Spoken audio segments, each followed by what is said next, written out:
Are men actually the head of the household from a neuroscientific and scriptural and biological standpoint? Let's go. Okay, so I was asked recently, what do you mean that men are the head of the household?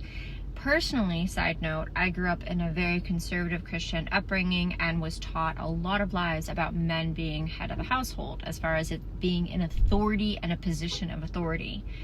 But with my years of gardening, farming, studying neuroscience, studying biochemistry, I have since then understood how a man's brain works, which is really forward, backward, versus a woman's, which is left and right hemisphere.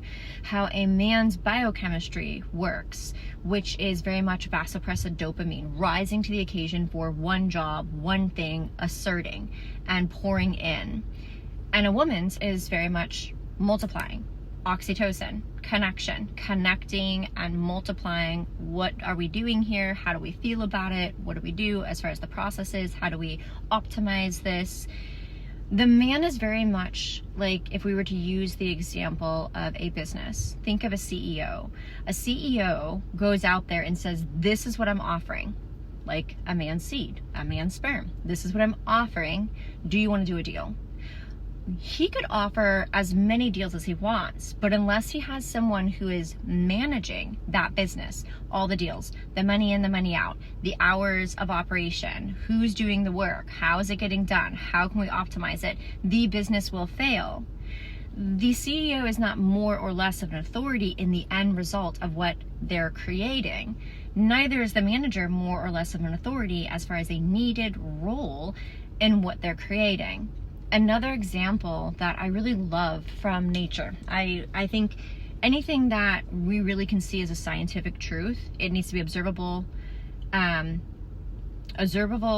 replicable, and reproducible. And it needs to also very often be seen in the laws of nature. And when we look at nature, look at a river. The head of a river is what is pouring in to all the tributaries, all the little tiny rivers called tributaries.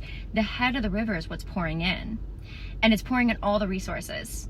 But the little tributaries are what multiply and decide that cognitive load that women have, that left and right hemisphere, of what to put where to bear fruit, to make it multiply, to make whatever's being poured in do something good.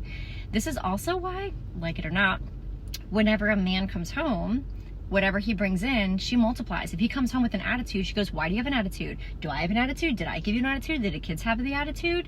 She's multiplying like tributaries, like a manager. Where is this coming from? What do we do with it? So it's not head as in authority, it's head as in role. I'd love to hear your comments on this.